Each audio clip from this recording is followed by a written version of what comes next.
राधे राधे भक्तों। जैसा कि आप सभी जानते हैं कि सावन का महीना प्रारंभ हो चुका है और यह माह शिवजी को बहुत प्रिय है। इस माह में मनुष्य शिवजी की पूजा अर्चना करके अपनी सभी मनोकामनाएं पूरी कर सकता है। अब हम सावन के सोमवार की पौराणिक कथा प्रारंभ करते हैं। कुछ समय पहले की बात है, किसी नगर में एक साहूकार रहता था। उसका घर धन धान्य व सभी सुख सुविधाओं से भरा हुआ था। बस कमी थी तो एक संतान की। संतान पाने के लिए साहूकार हर सोमवार को उपवास रखता था और शिव मंदिर जाकर पूरी आस्था से शिव पार्वती की पूजा अर्चना करता था। उसकी अटूट भक्ति से माँ पार्वती प्रसन्न हुई और भगवान शिव से निवेदन करने लगी, हे स्वामी, आप तो अपने भक्त की पुकार शीघ्र सुन लेते हैं, कृपया साहूकार पर भी दया करें और उसकी मनोकामना पूर्ण करें। माता पार्वती की विनती सुनकर भगवान शिव कहने लगे, हे देवी, हर प्राणी को अपने अच्छे बुरे दोनों कर्मों का फल भोगना ही पड़ता है, यही इस संसार की रीत है।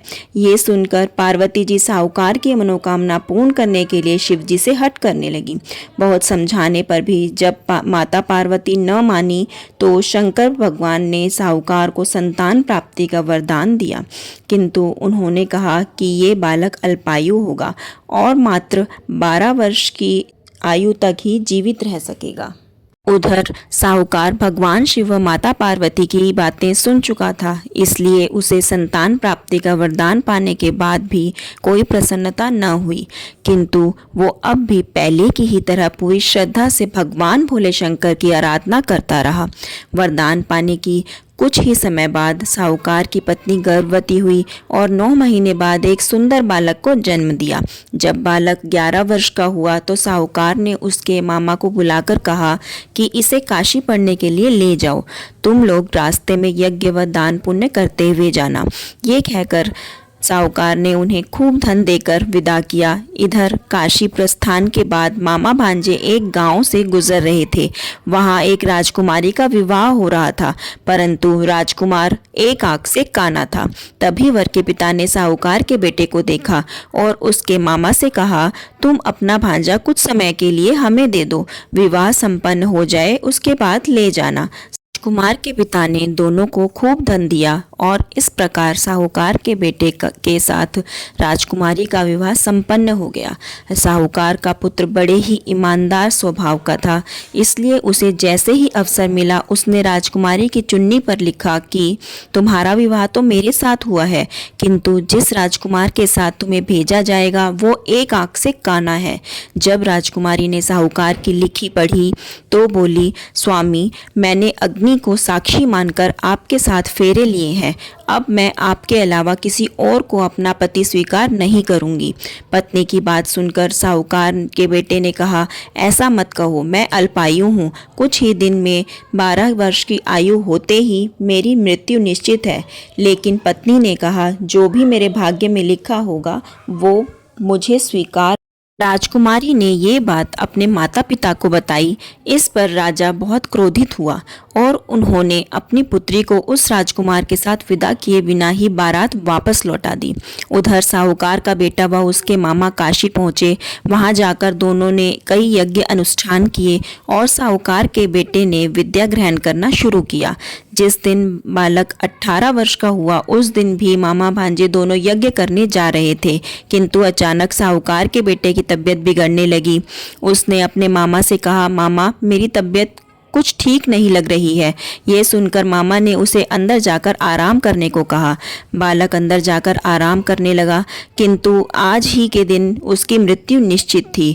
अतः कुछ ही समय में उसके प्राण निकल गए। भांजे की मृत्यु होने पर मामा विलाप करने लगे। संयोगवश उसी समय भोलेनाथ व पार्वती जी उसी रास्ते से जा रहे थे। माता पार्वती ने शिवजी से कहा, हे स्वामी, ये करुण स्वर किस ओर से आ रहा है? मुझसे ये सहन नहीं हो रहा है, कृपया आप इस व्यक्ति के कष्टों का निवारण करें। माता पार्वती की विनती सुनकर जब भगवान शिव मृत बालक के पास पहुंचे तो देखा कि ये तो उसी साहूकार का पुत्र है जिसका जन्म मेरे वरदान स्वरूप हुआ था और अब इसका जीवन पूरा हो चुका है। माता पार्वती दुखी होकर कहने लगी कि हे प्रभु, इस बालक को मृत देखकर इसके माता पिता वियोग में अपने प्राण त्याग देंगे, इसलिए कृपया आप मेरी विनती सुने और इस बालक को जीवन दान दें। पार्वती जी के निवेदन करने पर भोलेनाथ ने उस बालक को जीवन दान का वरदान दिया। शंकर जी के आशीर्वाद स्वरूप बालक फिर से जीवित हो गया। उसने अपनी शिक्षा पूरी की और अपने मामा के साथ नगर लौट पड़ा। दोनों चलते चलते उस नगर में पहुंचे जहां राजकुमारी के साथ बालक का विवाह हुआ था। वहां पहुंचकर उन्होंने एक यज्ञ का आयोजन किया जिसमें उस नगर के राजा यानी राजकुमारी के पिता भी शामिल हुए। उन्होंने साहूकार के बेटे को देखते ही पहचान लिया और महल में ले जाकर उसका खूब आदर सत्कार किया। इसके बाद राजा ने अपनी पुत्री को बालक के साथ विदा कर दिया। इधर साहूकार पति पत्नी कई दिनों से भूखे प्यासे रहकर बेटे के वापस आने की राह देख रहे थे।